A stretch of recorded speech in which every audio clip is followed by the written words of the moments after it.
jenne haala amma biyya keenya keessa jirutti dhaabonni fi ejjennaan politikaa walirraa faffagaatee shakkiidhaan wal ilaaluun waan jiruuf ani immoo murna kamiifuu tumsee murna kamirrattuu ololuu waan ani hin barbaanneef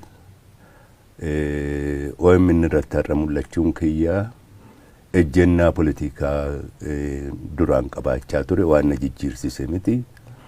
Hamma lubbuun koona keessa jirtutti mirga uummata Oromootiif falmaan dabarsa malee gareewwan amma walitti duulan keessa kamuu tumsee kamirrattuu ololuudhaaf fedhiis hin qabu, dandeettiisaas hin qabu.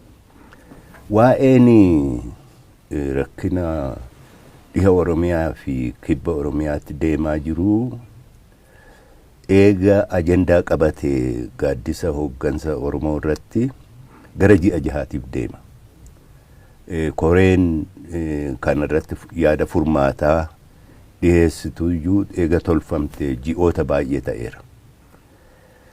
Kanaaf an furmaata immoo jedhee kanan argu sadarkaa gaaddisaatti wal mariin godhamee murtii dhaabota hundaahuu ta'ee furmaanni yoo barbaadame malee furmaata dhaaba tokko yookaan mootummaa duwwaan hin baasa jedhee namanu tokko. Lammaffaa gaaffichi naanna'ee gaaffii politikaati. Humnaan qofa waan furamu natti hin fakkaatu. Humni hin barbaachisa seera kabachisiisuudhaaf. Garuu naanna'ee gaaffiileen politikaa sababa ta'anis adda baafamanii qoratamanii furmaanni isaa barbaadamuu qaba. Sadaffaa hawaasaan naannoo lamaanuu yaada furmaataa maddisiisuu irratti qooda qabaachuu qaba. Yoo kun godhame furamuu danda'ama ka jedhuun qabaan. Amma rakkoon keessattuu warra naannoo command postii jala jiranii yookiin yeroo hatattamaa jala jiran kan akka Wallaggaa, Gujii, Boorana rakkinni kuni siyaasan furmaata argachuutu irra jiraata kan jedhu natti fakkaata jennoon keessan. Furmaata siyaasaa jedhamu kuni maal inni? Furmaata siyaasaatti kanan jedhu waan tokkicha ta'uu dhiisuu danda'a. Garuu qoratamuu qaba. Warri daggala jiru kun maali gaaffiin isaanii? Warri maqaa wal fakkaatu qabu magaalaa kana jiraatee immoo dorgommii politikaa irraa karaa nagaa qooda fudhachaa jiru hariiroo akkamii wajjin qaba? Kun adda baafamee filmaanni godhamuu qaba. Filmaanni dhaabonni gochuu qaban gaaffiin Oromoo akkamitti furamaadha. Ani ture kana waggaa 20 dura murteeffadhe ofii kiyya. Sunis yoo federeeshiniin sabdaneessaa kun dimokiraatawe gaaffiin Oromoo hin deebi'a yoo kanatu irra wayyaa ka jedhuun qaba. Warri immoo mooraadhuma Oromoo keessa jiran ammallee biyya Oromiyaa walaba maddisiisuu barbaadan yaada sana dhiisammoo ammallee karaa lachuutu kanuma tarkaanfachiisaa jiru. Seera jalatti akka dorgomaa politikaa tokkotti seera alammoo daggalaa humna hidhate kanaa wajjin hariiroo akkamiitu gidduu jira hin beekuan. Kun garuu furmaata godhachuu qaba. Furmaata politikaa natti mul'atu keessaa tokko isa kana. Kan biraa furmaata politikaati kanan jedhu hawaasaan naannoo lamaanii maali wanti inni barbaadu? Akkamitti immoo ilaala? Humna mootummaa akkamitti ilaala? Humna warra daggala jiru kan akkamitti ilaala? Naanna'ee uummataaf dhaabbanne yoo ta'e yaadi murteessaan dhumaa kan uummatichaa ta'uu qaba. Uummaticha mariisisuu barbaachisa. Ifatti mariisisanii yoo isarraa waa barre isa sana hojiirra oolchuudhaanitu naannoo lamaanuuttu tasgabbiin argamuu danda'ama kan jedhu yaada qabaan. Egaa amma karaa siyaasatiin walitti dhiyaatanii haasa'uudhaa fi keessattuu dhaabbileen siyaasa Oromoo gaaddisa tokko jalatti akka wal gahaa turtan beekamaadha. Egaa gaaddisni sun furmaata siyaasaa waan akkasiitiif argamsiisuudhaaf humna hin qabu maal irratti hojjetamaati jira? Walgahii gaaddisaatu bubbulee osoo walitti hin deebi'in. Malee ana furmaata jedhee kanan argu waan Oromoo keessaa walta'iinsa waan irratti wal taanuu fi waan irratti wal dorgomnu sila gaaddisa kana keessatti adda baafannee kana irratti ejjennaa tokkicha fudhanna. Qaxbiilee akkasii irratti immoo wal dorgomna, uummatatti geessina, murtii uummataatiin bullaa ka jedhamu hojii gaaddisaati. Gaaddisa kana walitti qabuutu bubbule gidduu kana keessattu.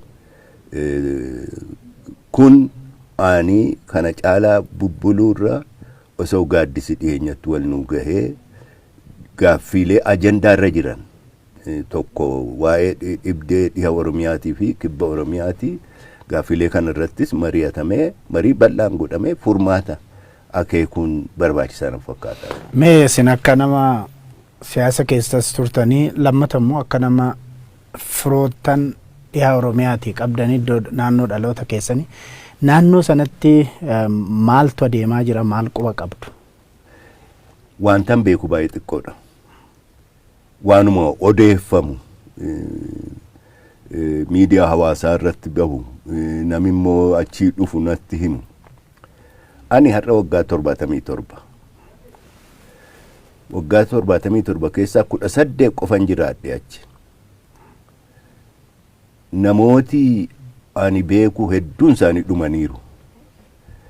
Sana caalaa immoo waggoottan 50 dabran Oromoo cufaaf qabsaa'uu akeeka waanan godhadheef naannoo tokkotti walitti wannoo hariiroo addaa waan tan qabu hin jiru. Kanaaf sun akka sanatti naaf akka hubatamuun barbaada.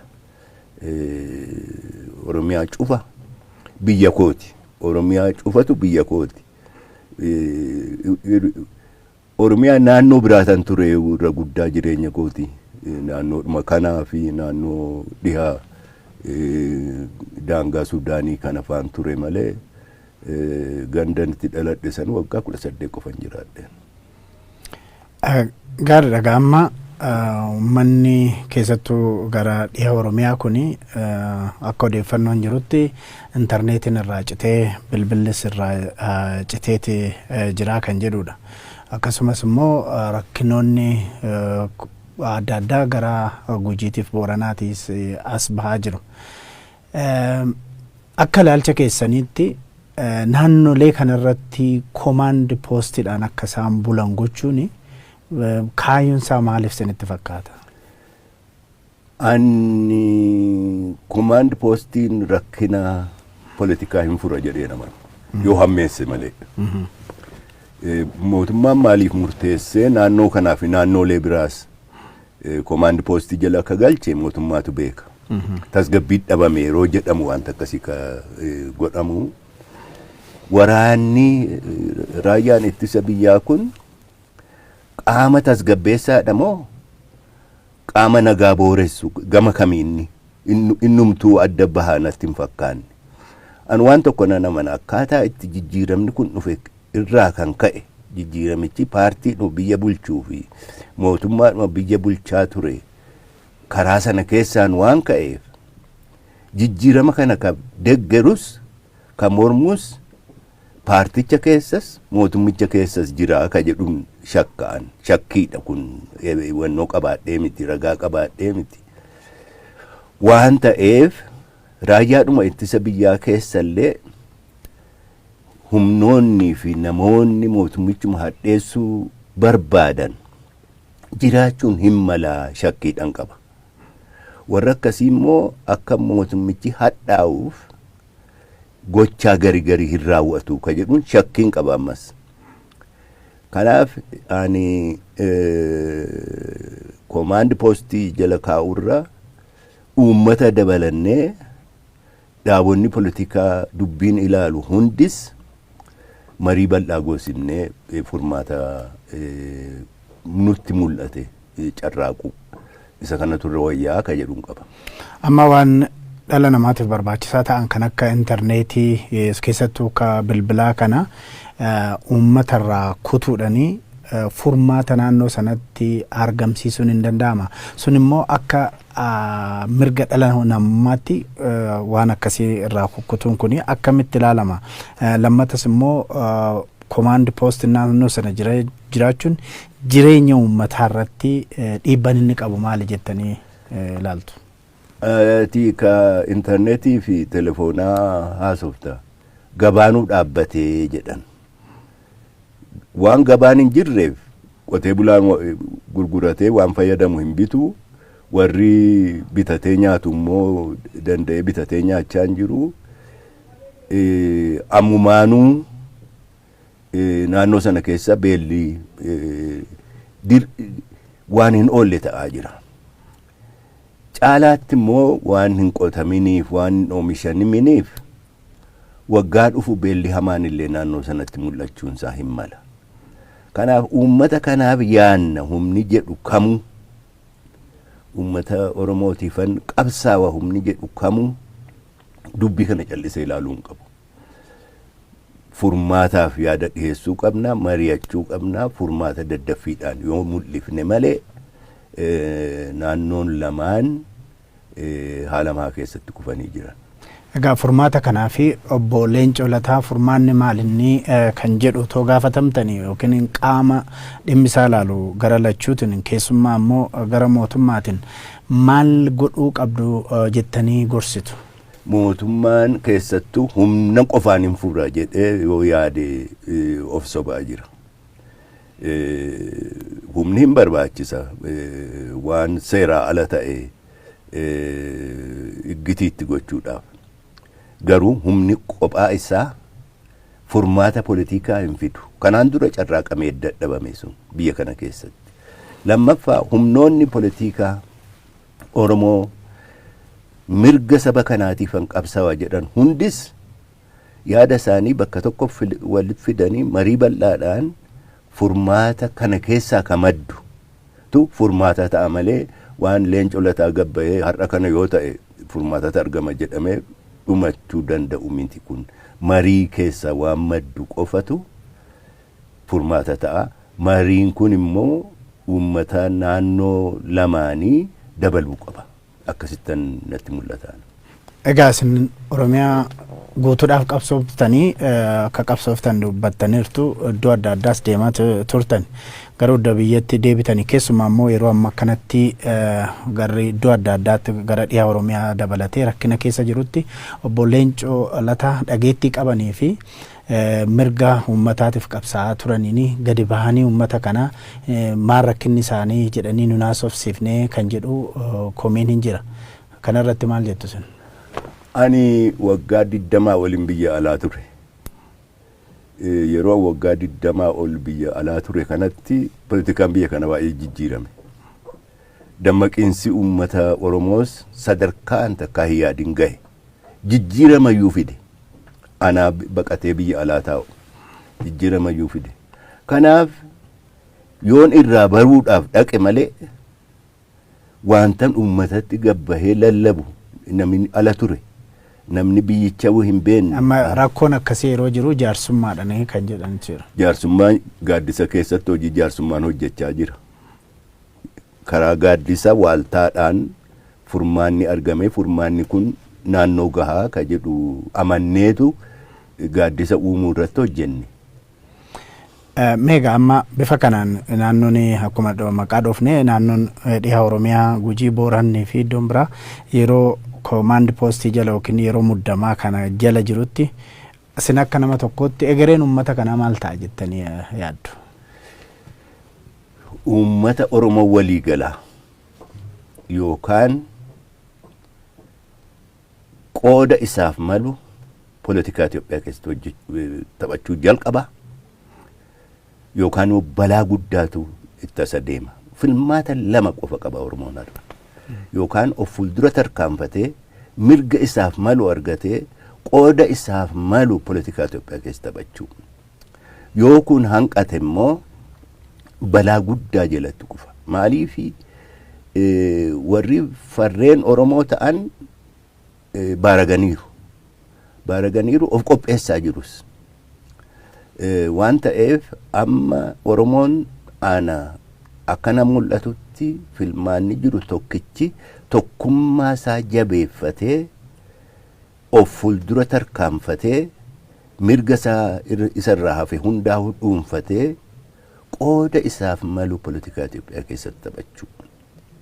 Keessattuu tokkummaa isaa jabaatee tikfachuu qaba. Yoo lammata deebisanii nu qoqqoodan ummati kun jiraachuu dhumtisaayyuu shakkii keessa gala ka jedhuun sodaa guddaadhaan qaba. Amma gaa tokkummaa adda kaaftanii naannoleen godinaaleen murtaa'anii komaandi poostii jala seenuunii fi warri kaan immoo haala biraa keessa jiraachuun kun mataa isaatiin naannee Oromiyaa qooduudhaa fi waan karoorfamee jedhanii kan sodaatan jiru. Isinoo sanatti akkamitti ilaaltu? Dura tokkummaan Oromoo kun maali inni kan jennurraa akaanu? Tokkummaan Oromoo tokkummaa warra kaabaarraa adda. Warri nurraa kaabaa jiran tokkummaan isaanii yeroo hundumaa humnaan ijaarama. Humnaan nugusi wayii mangistii tolfatee cafaqee tokko ta'a. Dura ka tokko nu taasisee Teewodiroos jedhu. Nama akkamii akka Teewodiroos ture beekna. Warri isa booddee dhufanis humnaan tokkummaa humnaan uumame. Sana booddee nu hundarratti diriirsan. Tokkummaan Oromoo immoo dakaa ol dhufaa jira malee olii gadi fe'amaa hin jiru. Tokkummaan kun maaliin of mul'isee waliif dirmachuudhaan of mul'ise. Keessattuu gaafa baha Oromiyaatti Oromoo irratti daangaa Oromoof Sumaalee san irratti roorroon raawwatamuu jalqabu Oromoo cufatu socho'e. Kaaba kibba baha dhihaan soon jedhu Musliima Kiristaana soon jedhin socho'e. Kan biraa gaafa maaster pilaanii jedhanii qotee bulaa naannoo kanaa kaasuudhaaf ka'an Oromiyaa guutummaatu socho'e. Maal jechuu kooti tokkummaan Oromoo waliif dhimmu waliif dirmachuu irratti hundeeffame. Waliif dhimmuuf waliif dirmachuun kun ammas hamma duraanii sana ho'aa miti malee ammallee hinuma jira. Waa'een dhiha Oromiyaatii fi kibba Oromiyaa ta'aa jiru naannoo Oromiyaa garagaraatti naannoo hin tuqamin dabalatee gungummii kaasaa jira. Gungummii kaasaa jira. Kun tokkummaan kun bilchaachaa jabaachaa hidda horachaa akka inni dhufaa jiru mul'isa. Kanaaf tokkummaa dhiiga ilmaan keetiitiin dhufe jabeeffadhu. Nama kasi godhu isa. Saba boonaa kasi godhu isa. Jedheetuman dhaabaa fi malee waan biraa waan itti dabaluun qabu. Garuu akka ilaalcha keessaniitti kibbi Oromiyaatii fi amma tokko dhiiga Oromiyaa dhiyaa yoo akkanatti yeroo dheeraadhaa fi komaandii poostii jala kan bulu ta'ani tokkummaa Oromoo irratti dhiibbaan inni qabu maal inni jettu hin qabaata moo hin qabaatudha? Hin qabaata.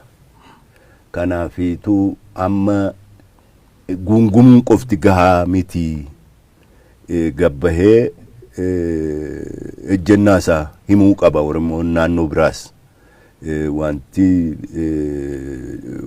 naannoo lamaan irratti raawwatamaa jiru akka waan nurratti raawwatamaa jiruutti fudhanna jedhanii ejjennaa isaanii ifa gochuu qaban.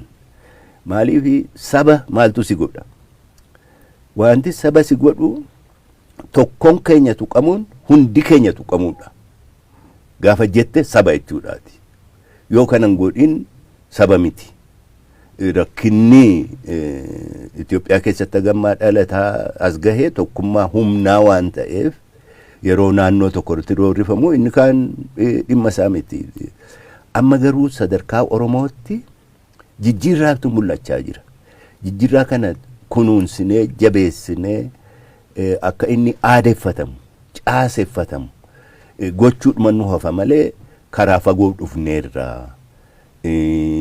tokkoon keenya tuqamuun hundi keenya tuqamuudha jechuun kun Oromoo biratti caalaa baratamee caalaa hubatamee hojii irratti mul'achuun barbaachisaadha abdachiisaadha dhuma irratti Itoophiyaan keessa jiraannu kun tokkummaa humnaa malee tokkummaa waliif dirmachuuf waliif dhimmuu ittiin tarkaanfannee agamma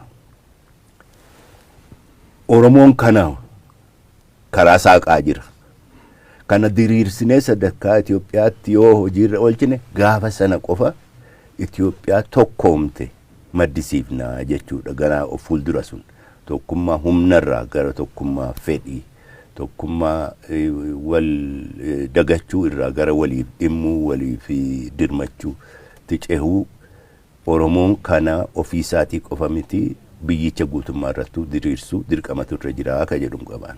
Amma tokkummaa uummata Oromootiin qabsoo argameeni warri aangootti lamaan Oromoo aangootti dhufan yeroo ammaa kana aangorra jiru. Yoo command posting kuni yeroo dheeraadhaaf naannolee amma jiru godinaalee amma jiru kanarratti hin tura yoo ture tokkummaa Oromoo sana addaan baasa miidhaa adda jenne warri tokkummaa uummata qabsoo tokkummaa uummata Oromootiin qabsoo irratti aangoo irratti bahan kana hin hubanne sinitti fakkaatamoo maaliif command posting kun akka hojiirra oolu yeroo dheeraaf godhan jettu? Hin beeku kana dhugaatti kana jedhee dubbachuu hin danda'u garuu muuxannoo qabsoo Oromoo of duuba deebi'ee yeroo laalu yaaddoo natti bulutu jira kanaan dura milkii gonfanne hunda nutti deebisanii hammeenya ittiin nurratti hojjetaniiru waa laman kaasuu danda'a kanarratti waggaa 50 dura lafti ka qotee bulaa haa ta'u jedhamee hiriirri bahamee waggaa meeqa duulamee 75tti labsiin jijjiirraa sirna qabiyyee lafaa godhame labsiin sun dura yeroo bahu lafti kan uummata